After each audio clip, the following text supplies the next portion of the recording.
Hello guys, once again welcome to KV academy in search of incredibles. ये आपको oil India limited chemical operator PCM स्लेस ITI का जो आज का टुडेस एग्जाम एनालिसिस मैं आपके लिए वीडियो लेके आया हूँ विथ एक्यूरेट क्वेश्चंस।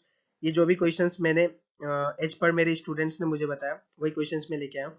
और आगे के शिफ्ट के लिए क्या स्ट्रेटेजी होने चाहिए इसके भी ऊपर बात करेंगे, तो लास्ट तक वीडियो को देखिए, आपको बहुत हेल्प मिलने वाला है इस आने वाले एग्जाम के लिए।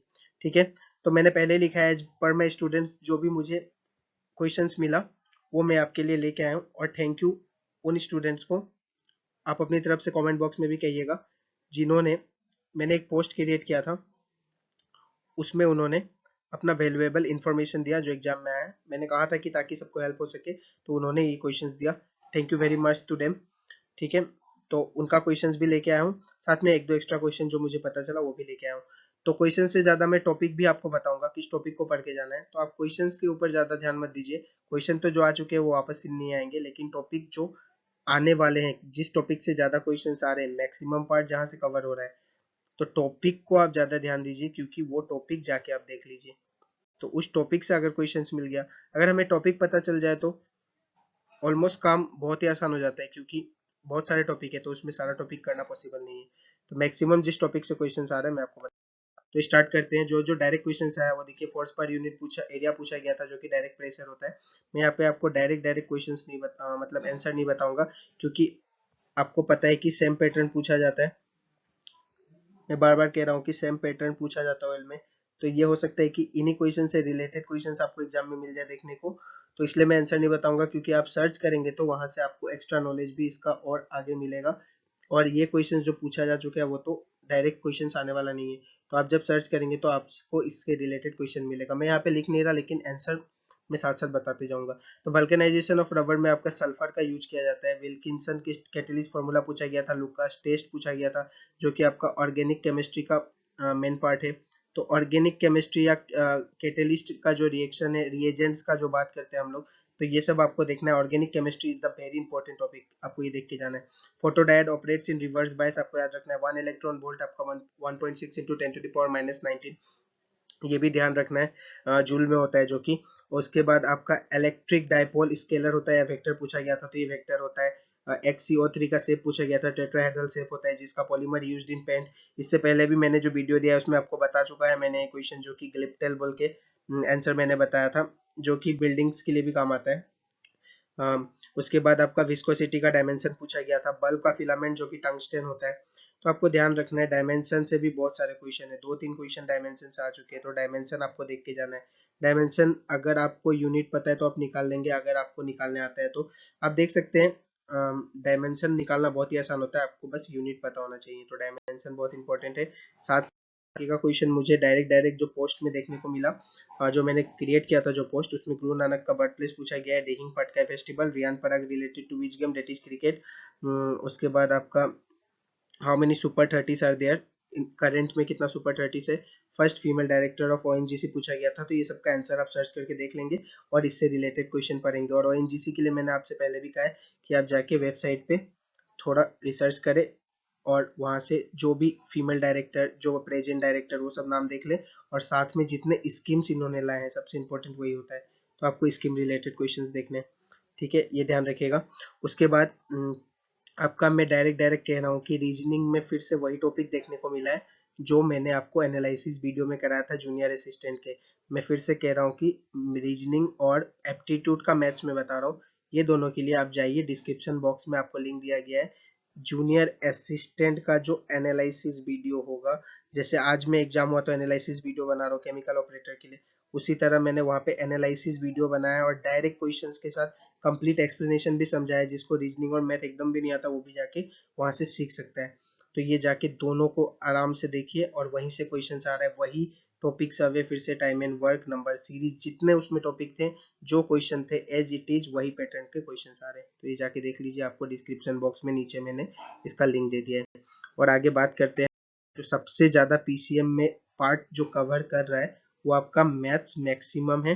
ठीक है, एक नंबर पे आपका मैथ्स कवर कर रहा है सबसे ज्यादा marks, second is chemistry and the third is physics. ठीक है, और उसके बाद आपको रीजनिंग मैथ के लिए मैंने सोर्स बता ही दिया, और जीके का क्वेश्चंस तो गिना चुना जो है वो आ ही रहा है।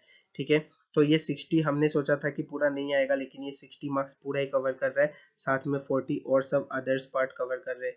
तो ये 60 के लिए आपको मैथ्स के लिए बहुत ध्यान देना पड़ेगा, जिसमें सबसे अच्छा चैप्टर जो है मैट्रिक्स से क्वेश्चन आ रहा है, एकदम बेसिक फॉर्मूला बेस्ड क्वेश्चन आ रहे हैं। तो फॉर्मूला देखिए मैट्रिक्स का, आपको प्रॉब्लम नहीं होगा। डिटर्मिनेंट, ठीक है, ऐसे तो बहुत सारे चैप्टर है, लेकिन मैं समराइज आपको कर देता हूँ कि कौन कौन से बहुत ज्यादा इंपॉर्टेंट चैप्टर है। मैट्रिक्स हो गया, डिटर्मिनेंट, इनवर्स ट्रिग्नोमेट्री के लिए मैं यहाँ पे इनवर्स लिख देता हूँ बस आपके लिए, तो आप समझ जाएंगे। Inverse trigonometry very important topic. उसके बाद आपका डिफरेंशिएशन, डिफरेंशिएशन आपका पूछा जा रहा है, ठीक है। डिफरेंशिएशन से बहुत इंपॉर्टेंट क्वेश्चंस आ रहे हैं। तो मैं आपको टॉपिक बता दे रहा हूँ, अगर आपने लास्ट टाइम में कुछ भी नहीं देखा, लेकिन मैथ देख के जाइए, क्योंकि आपको वहां से क्वेश्चंस देखने को मिलेंगे। तो बेसिक बेसिक फॉर्मूला भी अगर आप देख के जाते हैं तो सॉल्व कर पाएंगे। मैं इंटीग्रेशन का साइन बना दे रहा हूँ, क्योंकि इंटीग्रेशन भी बहुत पूछा जा रहा है। साथ में आपका टेंजेंट एंड नॉर्मल देख के जाइएगा, ठीक है। टेंजेंट नॉर्मल का फॉर्मूला आपसे पूछा जा रहा है, डायरेक्ट डायरेक्ट फॉर्मूला पे क्वेश्चंस आ रहे हैं। टेंजेंट का फॉर्मूला पे और नॉर्मल के फॉर्मूला पे आज भी क्वेश्चंस देखने को मिला था, ठीक है। टेंजेंट कैसे निकाला जाता है, किसी कर्व का और किसी लाइन का जो उससे पैरेलल है, नॉर्मल का। तो टेंजेंट के लिए हमें पता है कि जो भी इक्वेशन दिया होता है y का, हम उसे dy बाई डी एक्स करके निकालते हैं। उसी तरह नॉर्मल के लिए हम क्या करते हैं, आपका 1/dy बाई डी एक्स, जो कि नेगेटिव में होता है। तो ये सब बहुत लंबा लंबा एक्सप्लेनेशन है, ये सब अभी उतना टाइम नहीं है समझने का, लेकिन मैं आपको सिर्फ आइडिया दे दे रहा हूँ कि कहाँ से ज्यादा क्वेश्चंस आ रहे हैं। उसके बाद आपका जो वेक्टर 3D का क्वेश्चंस आ रहा है, उससे बहुत बेसिक क्वेश्चंस आ रहे हैं, आप देख के उसे बना सकते हैं, कोई ज्यादा प्रॉब्लम नहीं होगा आपको। बस आपको टेंजेंट नॉर्मल ये सब का फॉर्मूला थोड़ा याद होना चाहिए। उसके बाद आपका जो एक और पार्ट है जो मैंने मिस कर दिया, वो आपका रिलेशन एंड फंक्शन है। मैं मैथ्स का आपको डायरेक्ट क्वेश्चन कोई नहीं बता सकता आपको कि क्या आया था, क्योंकि बहुत बड़ा बड़ा लिखा रहता है। तो रिलेशन एंड फंक्शन का जो सेट से रिलेटेड क्वेश्चन था, वो आपका पूछा गया था कि कौन सा फंक्शन आपका रिफ्लेक्सिव है, ठीक है। कौन सा फंक्शन आपका पूछ देता है कभी कभी कि कौन सा फंक्शन आपका रिफ्लेक्सिव फंक्शन है। कभी पूछा गया था कि कौन सा फंक्शन आपका सिमेट्रिक फंक्शन है। तो मैं आपको साथ में टॉपिक के अंदर घुस के भी सब टॉपिक बता रहा हूँ कि कहाँ से क्वेश्चन आ रहा है। इतना आपको कोई नहीं बताएगा, लेकिन आपको डायरेक्ट क्वेश्चंस नहीं बता सकता, क्योंकि डायरेक्ट क्वेश्चन किसी को याद नहीं रहता। तो सिमेट्रिक आपको पढ़ना है, साथ में ट्रांजिटिव, ये 3 पार्ट अगर पढ़ लेंगे तो आपको और प्रॉब्लम नहीं होना चाहिए, क्योंकि यही 3 पार्ट से क्वेश्चन बन रहा है। और एक जो क्वेश्चन है आपका रिलेशन और फंक्शन में लास्ट पार्ट, जो कि 1 1 on 2 से बन रहा है, जाके इसका कॉन्सेप्ट देख लीजिए। एक क्वेश्चन, 2 क्वेश्चन तो जरूर रिफ्लेक्सिव, सिमेट्रिक, ट्रांजिटिव और 1 1 on 2 से आपको देखने को मिल ही रहे हैं। तो डायरेक्ट डायरेक्ट यही स्ट्रेटेजी था कि मैथ्स आपको देख के ही जाना है। साथ में केमिस्ट्री में ज्यादा से ज्यादा नेमिंग रिएक्शन, नेमिंग रिएक्शन आपको देख के जाना है। पॉलीमर मैंने पहले ही बता दिया कि बहुत इंपॉर्टेंट टॉपिक है, नेमिंग रिएक्शन आपको देख के जाना है। यहाँ पे मैं सिर्फ टॉपिक डिस्कस इसलिए कर रहा हूँ क्योंकि जो क्वेश्चन आ गया वो तो आ गया, वो तो वापस आने वाला नहीं है, लेकिन टॉपिक से रिलेटेड क्वेश्चंस बहुत देखने को मिलेंगे। नेमिंग रिएक्शन हो गया, और फिजिक्स में मैंने जितना आपको बताया, आपको खुद ही आइडिया हो गया होगा कि कितना क्वेश्चन आएगा। और मैंने जितने मेरे 8 पार्ट्स कराए हैं, उससे भी बहुत सारे क्वेश्चंस फंसे हैं। तो प्लीज जाके ये 8 पार्ट्स देखिए, आपको बहुत हेल्प मिलेगा। अभी और टाइम नहीं है पार्ट्स बनाने का, इसलिए मैं एनालिसिस आपके लिए बस लेके आया हूँ, ठीक है। तो पार्ट 8 भी आपको मैंने बता दिया कि आपको डिस्क्रिप्शन में मिल जाएगा, जाके वहां से सब कुछ देख लीजिए। एनालिसिस वीडियो को देखना मत भूलिए, मैंने आपको पहले ही बताया रीजनिंग और एप्टीट्यूड के लिए, और जीके आपको पढ़ते रहना है, उसका भी लिंक आपको डिस्क्रिप्शन में मैं दे दूंगा।